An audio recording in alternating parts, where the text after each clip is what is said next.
നമസ്കാരം. കേരളത്തിൽ നടന്ന നിയമസഭാ തെരഞ്ഞെടുപ്പിൻ്റെ എക്സിറ്റ് പോൾ ഫലം കഴിഞ്ഞ ദിവസം മാധ്യമങ്ങളിലൂടെ വന്നത് വലിയ വാർത്തയായിരുന്നു. അതിനെക്കുറിച്ചുള്ള ചില വിചാരങ്ങളാണ് ഇവിടെ ചർച്ച ചെയ്യുന്നത്. നമ്മോടൊപ്പം ഉള്ളത് മുതിർന്ന മാധ്യമപ്രവർത്തകനായ ശ്രീ കല്ലമ്പള്ളി കൃഷ്ണൻ നായരാണ്. നമസ്കാരം സാർ.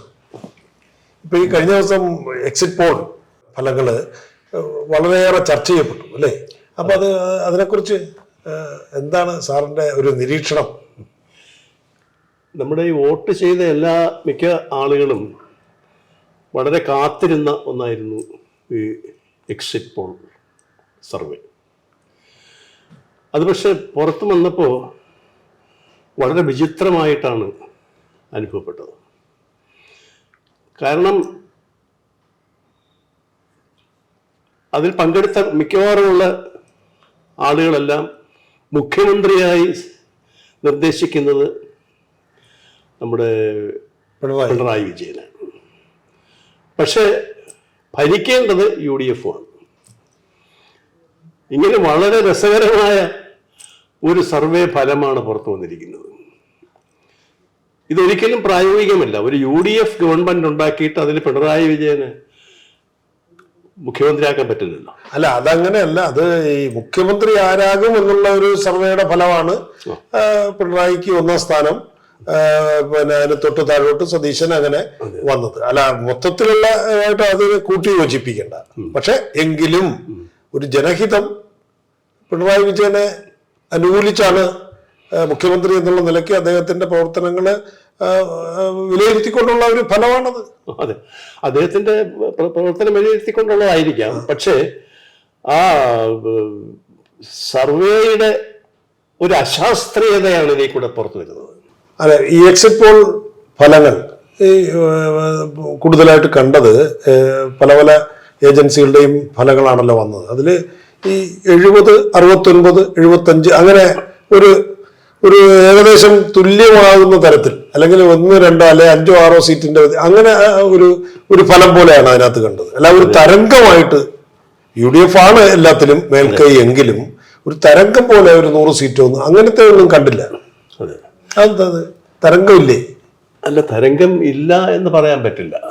കാരണം ഈ ശരിക്കും ഈ സർവേയില് തരംഗമൊന്നും അറിയാൻ പറ്റില്ല. ഇതുവരെ പറ്റിയിട്ടില്ല ഒരു തെരഞ്ഞെടുപ്പിൽ. പണ്ടൊരിക്കൽ നമ്മുടെ ആന്ധ്രാപ്രദേശില് നമ്മുടെ NT രാമറാവുവിന്റെ തെലുങ്ക് ദേശം അധികാരത്തിൽ വന്നു. ഒരൊറ്റ പ്രീ പോൾ സർവേയിലും അത് പറഞ്ഞില്ല. പിന്നെ കോൺഗ്രസ് തന്നെ വീണ്ടും വരുമെന്നായിരുന്നു അന്നത്തേക്ക് കണക്കുകൂട്ടൽ. പക്ഷെ ഫലം വന്നപ്പോ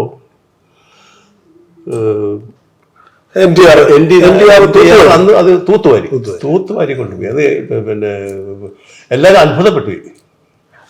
അതേ മാതൃകയിലുള്ള അതേ രീതിയിലുള്ള ഒരു സംഭവം ഇപ്പൊ തമിഴ്നാട്ടില് വരുന്നുണ്ട്. അപ്പൊ അതായത് പിന്നെ വെട്രിക്കഴകം, ഈ വിജയുടെ പാർട്ടി ചില സർവേകളില് ഏറ്റവും വലിയ ഒറ്റക്കക്ഷിയാകും എന്നുള്ളൊരു പ്രവചനം വന്നിട്ടുണ്ട്. അപ്പൊ അത് ഒരു സൈഡ് ലൈനിലൂടെ ഇങ്ങനെ പോവുകയാണ്. അപ്പൊ അത് ഇതുപോലെ അങ്ങനെ എന്തെങ്കിലും സംഭവിക്കാമോ? സംഭവിച്ചുകൂടാന്നില്ല. കാരണം അത് പിന്നെ ഏജൻസികൾ അത്ര നിസ്സാരക്കാരല്ല. ഒന്നും ആക്സിസ് ആണെന്ന് ഒറ്റക്കക്ഷിയാവും, പിന്നെ ഒന്ന് ടൈംസ് നൗ. അപ്പൊ ഇവരൊക്കെ ഈ രംഗത്തെ പിന്നെ പ്രഗത്ഭന്മാരാണ്. അതുകൊണ്ട് അവരുടെ സർവേ നമുക്ക് അങ്ങനെ പുച്ഛിച്ച് തള്ളാൻ പറ്റില്ല. കൂടുതൽ സർവേയിലും DMK ക്കാണ് സാധ്യത. പക്ഷേ ഈ പ്രധാനപ്പെട്ട 2 ഏജൻസികൾ ഇത് പറയുമ്പോൾ അതിന് നമ്മൾ വിലമതിച്ചേ മതിയാവും. അങ്ങനെ ഒരു സാധ്യത കൽപ്പിക്കണം. അങ്ങനെ ഒരു സാധ്യത തള്ളിക്കളയാനൊക്കില്ല. അപ്പൊ കേരളത്തില് തരംഗം എന്ന് പറയുന്ന ഒരു 100 സീറ്റ് 125 UDF നേടുമെന്നൊക്കെ 110 സീറ്റ് എന്നൊക്കെ പറഞ്ഞത് വെറുതെയാണോ? അല്ല, അതിൽ ഒരു സംഭവമുള്ള അതിന് നമ്മൾ ഈ സർവേ നോക്കണ്ട. ജനഹിതം. ഒന്നാമത്തെ കാര്യം, പോളിംഗിന്റെ അന്നത്തെ ആ സ്വഭാവം മാത്രം നോക്കിയാൽ മതി. ഈ ആളുകള് മലവെള്ളപ്പാച്ചിൽ പോലെ വന്ന് വോട്ട് ചെയ്തിട്ട് പോവുകയായിരുന്നു. അതിനോടുള്ള ഒരു വൈരാഗ്യം തീർക്കാൻ വരുന്നത് പോലെ. അല്ല, അങ്ങനെ ഒരു വൈരാഗ്യമൊന്നും ആർക്കും ഇല്ലല്ലോ. ഇല്ലല്ല. അല്ല, ഞാൻ വോട്ട് ചെയ്തില്ലെങ്കിൽ എൻ്റെ കുടുംബത്തിൻ്റെയും എൻ്റെ എൻ്റെ നാടിൻ്റെയും കാര്യം അധോഗതി എന്നുള്ള തോന്നൽ ഓരോ പൗരനും ഉണ്ടായി. അത് എന്തുകൊണ്ടുണ്ടായെന്ന് നമുക്കറിയില്ല. അത് പറയാൻ നമ്മൾ ആളല്ല. അങ്ങനെ ഒരു ലക്ഷ്യം ജനങ്ങൾക്കുണ്ടായിരുന്നു. ആരോടോ ഉള്ളൊരു പ്രതികാരം, ആരോടോ ഉള്ള ഒരു പക വീട്ടൽ, അതാണ് ഈ ആ ഒറ്റ ദിവസം കണ്ടത്. അതുകൊണ്ട് അതിന്റെ റിസൾട്ട് എന്ന് പറയുന്നത് അതുപോലെ തന്നെ ആയിരിക്കും. ഇതൊന്നുമല്ല ഈ നമ്മുടെ സർവേയിൽ വേണ്ടതൊന്നുമല്ല. വളരെ ഗംഭീരമായ ഭൂരിപക്ഷത്തോടു കൂടി ഒരു കക്ഷി അധികാരത്തിൽ വരും.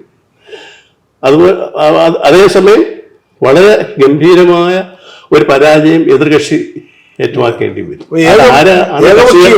ഏകപക്ഷീയം അത് ആരാണെന്ന് നമുക്ക് വോട്ട് ക്ലിയർ ആവും. യഥാർത്ഥത്തിൽ ഈ എക്സിറ്റ് പോൾ ഇതിന്റെ ഫലങ്ങൾ അതേപടി സത്യസന്ധമായിട്ട് വിശ്വസിക്കാമോ? ശരിയാകുമോ? ചില സന്ദർഭങ്ങളിൽ ഇത് സത്യമായി തീരാറുണ്ട്, ചിലപ്പോൾ പരാജയപ്പെട്ടു പോകാറുണ്ട്. ഇപ്പൊ കഴിഞ്ഞ പാർലമെന്റ് ഇലക്ഷനിൽ തന്നെ BJPക്ക് 350 സീറ്റ് കിട്ടുമെന്നായിരുന്നു സർവേയിൽ പറഞ്ഞു. പക്ഷേ വോട്ട് എണ്ണിക്കഴിഞ്ഞപ്പോൾ കിട്ടിയത് 240 സീറ്റാണ്. 110 സീറ്റിന്റെ വ്യത്യാസം. അതുപോലെ അന്ന് കോൺഗ്രസ് 100 സീറ്റോളം എത്തുമെന്ന് ഒരു സർവേയും പറഞ്ഞില്ല. അപ്പൊ തന്നെ ആ സർവേ പൊളിഞ്ഞു ക്ലിയറാണ്. പാർലമെന്റ് ഇലക്ഷനിൽ നടത്തിയ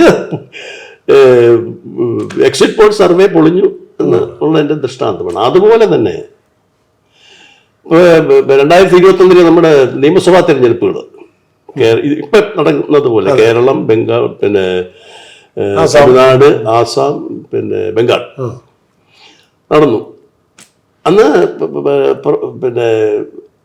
ഇവരുടെ സർവേ പറഞ്ഞിരുന്നാലും വ്യത്യസ്തമായി ഇപ്പൊ കേരളത്തിലെ തുടർഭരണം വരും എന്നൊരു സൂചന ഉണ്ടായിരുന്നു. പക്ഷെ 100ഓളം സീറ്റുകൾ, 100-അടുപ്പിച്ച് സീറ്റുകൾ കിട്ടുമെന്ന് ഒരു സർവേയിലും പറഞ്ഞിട്ടില്ല. അപ്പൊ അത് നമ്മള് അതുപോലെ ബംഗാളിൽ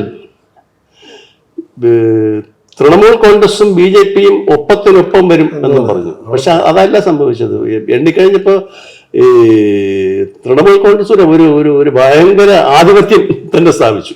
അപ്പൊ ഇത് ഇത്തരം സർവേകളെ ചിലരെ തൃപ്തിപ്പെടുത്താനാണോ അല്ലെങ്കിൽ മീഡിയ അറ്റൻഷൻ കിട്ടാനോ അങ്ങനെയൊക്കെയുള്ള ആവശ്യത്തിനുള്ളതാണോ? അത് മീഡിയയുടെയും കൂടെ ഈ മാത്സര്യം കൂടിയപ്പോ ഈ സർവേകളുടെയും സ്വഭാവങ്ങൾ മാറി. ഓരോരുത്തർക്ക് സ്ഥാപിത താല്പര്യങ്ങളും ഉണ്ട് ഇതിന്റെ ഇടയിൽ. അപ്പൊ ഇത് എല്ലാം കൂടെ വരുമ്പോ ഈ സർവേ എന്ന് പറയുന്നത് ഒരു അനാവശ്യമായ നടപടിയാണെന്നാണ് എനിക്ക് പലപ്പോഴും തോന്നുന്നത്. കാര്യമില്ല അല്ലെ? ഒരു കാര്യമില്ല. ഇത് നമ്മുടെ ജനാധിപത്യ പ്രക്രിയക്ക് ഒരു ഉത്തേജനം നൽകേണ്ട കാര്യമൊന്നും നൽകുന്ന കാര്യമല്ല. ഒരിക്കലും ഉത്തേജനം നൽകുന്ന കാര്യമല്ല. അത് പിന്നെ മാധ്യമങ്ങൾക്ക് നിലനിൽപ്പിന് വേണ്ടി ആഘോഷിക്കുക എന്നുള്ളതല്ലാതെ വേറെ കാര്യമൊന്നും ഉള്ളതല്ല. ഓക്കെ.